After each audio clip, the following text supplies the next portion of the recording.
さく少しのリグレット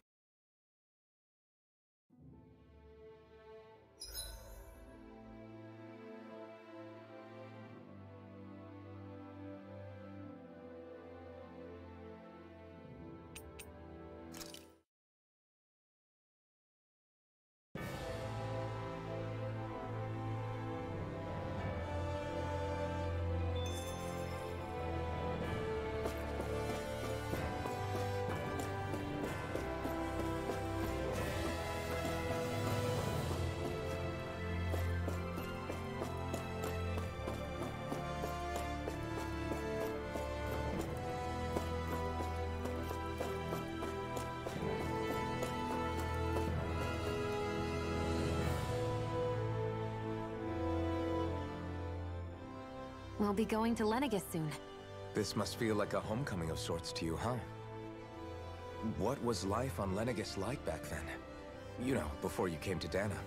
Let's just say, I don't have many happy memories. I've had thorns my whole life. For as long as I can remember. They called it treatment. But in truth, they were just using me as a guinea pig for their research. You mean, they experimented on you? That's right. All I was to them was a riddle to solve. They poked and prodded me, trying to figure out what triggered my thorns or changed the form they took. Day in and day out, every single day, one test after another. I'm still surprised they didn't try to dissect me. The look they gave me whenever one of them touched my skin. How could I forget it? Reeling from the pain, like I was a monster or something. Some existence, huh? A blight on any I touched. Helplessly complicit in their pain. I thought things couldn't get any worse. But then they did. I started to have nightmares, visions of the coming apocalypse. Is it any wonder I lacked a cheery disposition? Unable to so much as touch another soul. Loneliness was my best friend. Sure, I survived, but with the knowledge that one day I'd be swallowed up by oblivion. And that's when it hit me. If I was going to die, then it should mean something. If I have to sacrifice myself to save the world, so be it. I'm sorry. I didn't mean to make you relive that. No, it's fine. I'm in a much better place now. You say it's your destiny to die so that others can live. But why not the other way around? Why shouldn't we be the ones dying to save you? Are you crazy? Why would you sacrifice your life for... That's exactly my point. Why should you have to give up your life just because you drew the short straw in the destiny stakes? How is that even right? It's that logic that's used to justify slavery, as if some of us were just meant to be sacrificed. This struggle was never about saving only ourselves.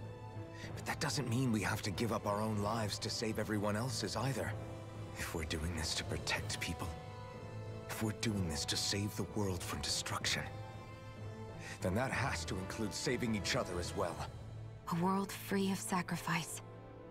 That's what you've been fighting for all along, isn't it? Not just me. We're in this together, remember? This fight is yours too, Xion. If we're going to win, everyone has to win. There can be no room for losers in this fight. Now I see it. The true nature of our struggle. A victory without losers. But that means that a Dahnan victory over Rena can't be the end. Do you think we can pull it off? You bet we can pull it off. We have to. It's the only hope we have of things ever changing. Yeah, you're right. No one's ever changed the future without aiming for the stars. We can do this. Together.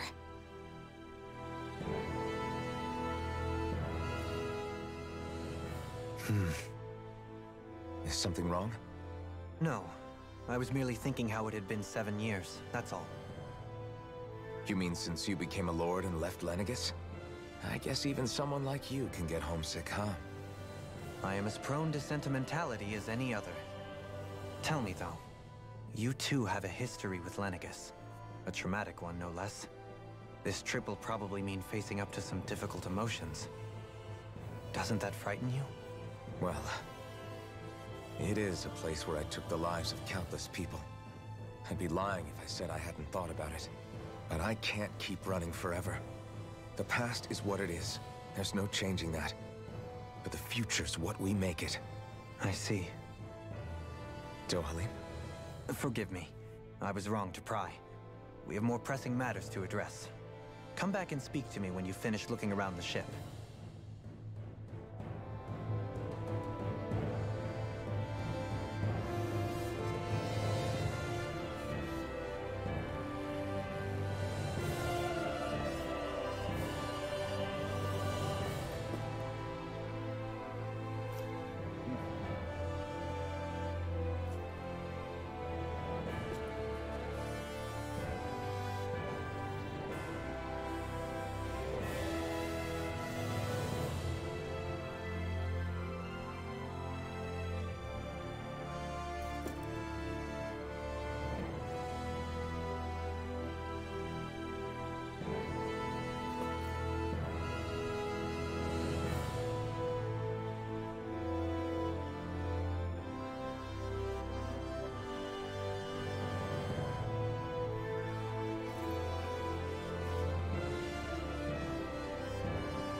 Hey, Alphen, listen to this!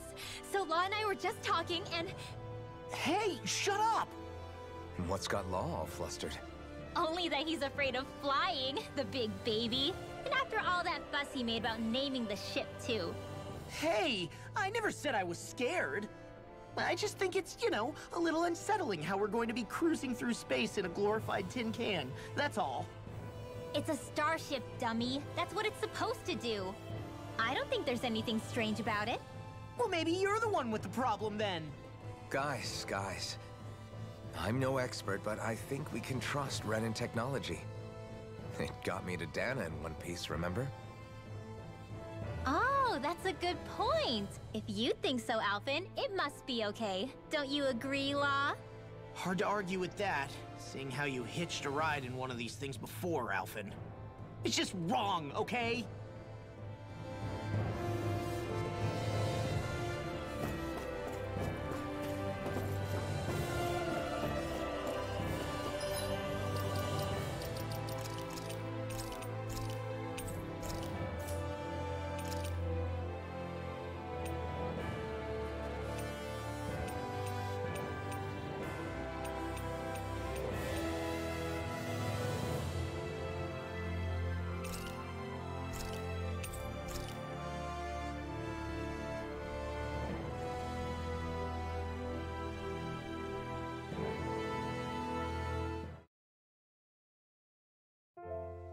We should...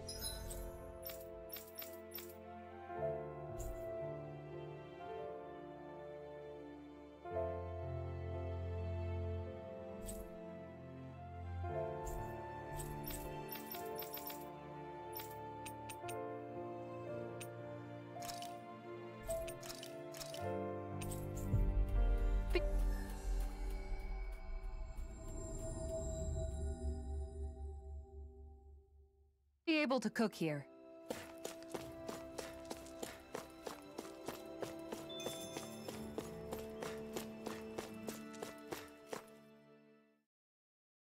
I wonder what we'll find out there this time. Most likely Zeugles, I would reckon.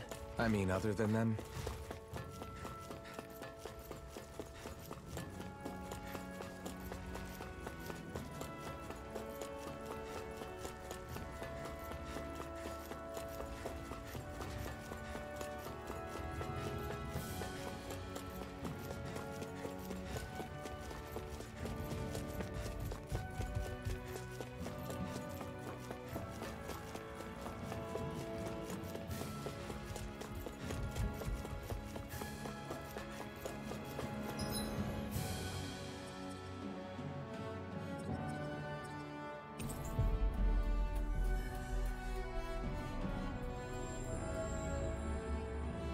Finally. If only we could have flown with the wind to get here faster. I think Hootle senses an owl around here.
You okay? Feeling airsick? Actually, now that you mention it, not at all. These starships are a remarkably smooth ride, all things considered.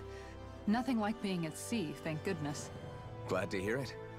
That device there caught your eye, huh? I was just wondering what it is. It looks big enough to fit a person inside of it. It's a healing pod. It fixes injuries and illnesses. Oh, you don't say. That should definitely come in handy if any of us get injured while we're down there. Alphen? Was it something I said? No, I was just thinking back to when I escaped Lenegis, that's all. What with the ceremony and losing control, I was a total mess. Naori laid me inside here. So, you're saying you got in this thing straight after escaping? Would that mean you were inside for 300 years?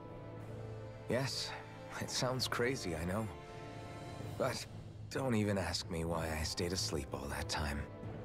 That's definitely quite some lie-in, all right. But still, whether you meant to or not, I sure am glad that it's this century that you finally woke up in. What do you mean? With the amount of fighting we've done, we would have never made it this far without you. And not only that, but... Alphen, can you recall back to what it is that I said to you? Back when we left Menancia? About the dream of coexistence, and needing to learn what it entailed? Of course. That's why you came with us, right? To learn what you couldn't at home. Even in that time, I was well aware that what I was living was a lie. But at the same time, I also felt really compelled to fulfill my brother's wishes. I'll always remember him fondly. But the coexistence we're fighting for isn't for him. It's for people now, and those still to come. The world's bigger than just Menancia. My dream is for all Dahnans, wherever they might be, to be free. If I've learned anything on this journey, it's that. And the one who brought me along was you, Alphen. I'll forever be grateful to you. Well, we're not out of this forest just yet. You should probably save your thanks. At least, until we've dealt with the Red Woman. I know. But whatever we find when we get down there, I'm through looking the other way. Kisara. Probably getting a little ahead of myself, huh? Let's take things one step at a time.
Is everyone about ready? We'll soon be making preparations to land. Before we do that, just what exactly should we expect when we get down there? Kisara has a point. Now that I think of it, I don't know the first thing about Lenegis. I'd like to hear more too. It's been centuries since I was last there, and they didn't exactly give me the grand tour. Very well. First and foremost, Lenegis was the base of operations in charge of the crown contest on Dana. Of course, it also happens to be a city in its own right, complete with its own independent society. Its social structure is based on a strict hierarchy. Put simply, the strength of an individual's astral arts carries great weight. Enough to determine someone's social rank, you mean? But astral arts are innate, right? So people's positions are fixed at birth. They can be honed with the right training, and there are admittedly other factors at play.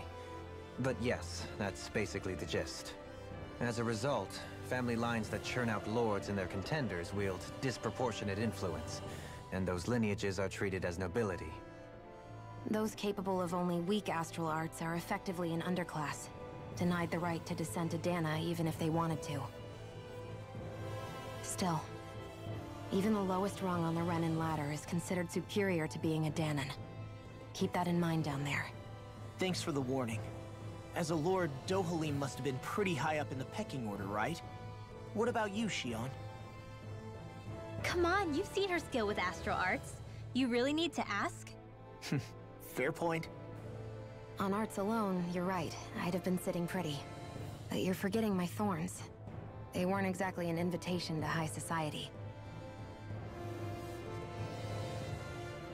Sorry. No, it's fine. It's refreshing to be around someone who says what they're thinking. Life's less complicated that way. Jeez, give backhanded compliments much? Wait a second. Are you? He is! Lost blushing! I am not! Of course, separating people into castes based on something arbitrary like arts is discrimination at its worst. As if such simplistic criteria could ever be a measure of someone's worth. So this Red Woman, are we expecting to find her on Lenegis? I would wager so. Lenegis is too deeply involved in all this to discard the possibility. Chances are she's also connected to the Renis Alma being stolen from us in Pelegion. If the Renis Alma is being used to exploit Dana, we need to take it back at all costs. That Red Woman's got a lot to answer for. Just as well I've got a ton of questions. We're about to land. The descent could be a little bumpy, so brace yourselves. If there are clues about your thorns out there, Xion, we'll find them.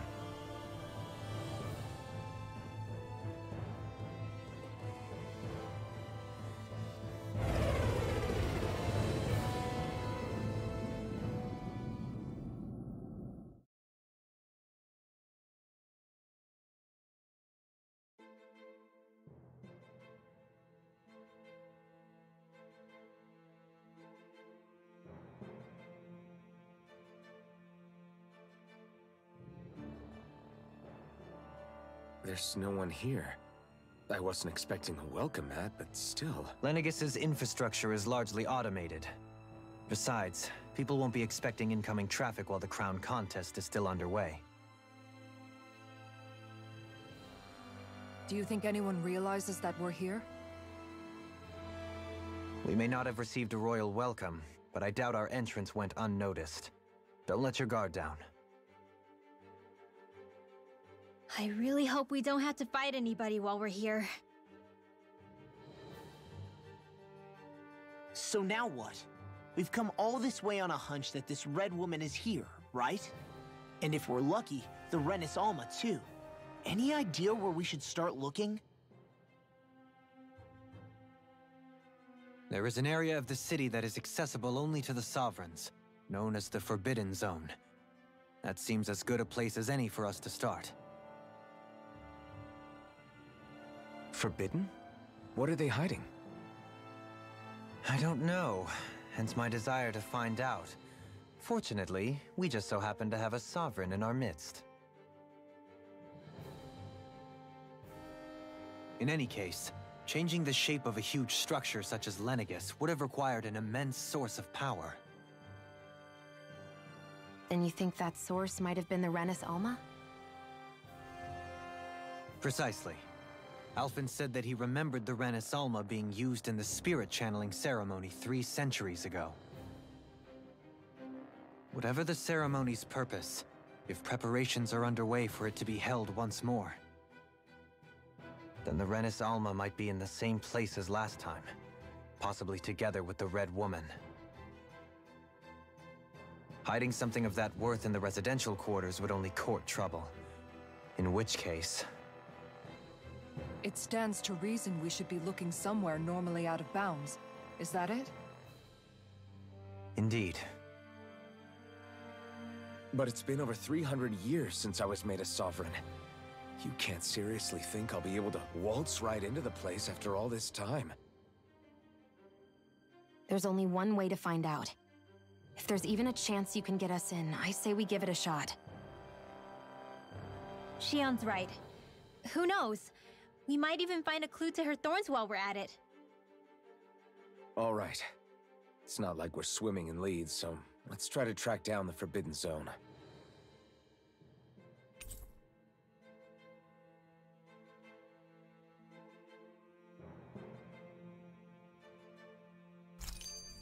Beyond that wall lies a...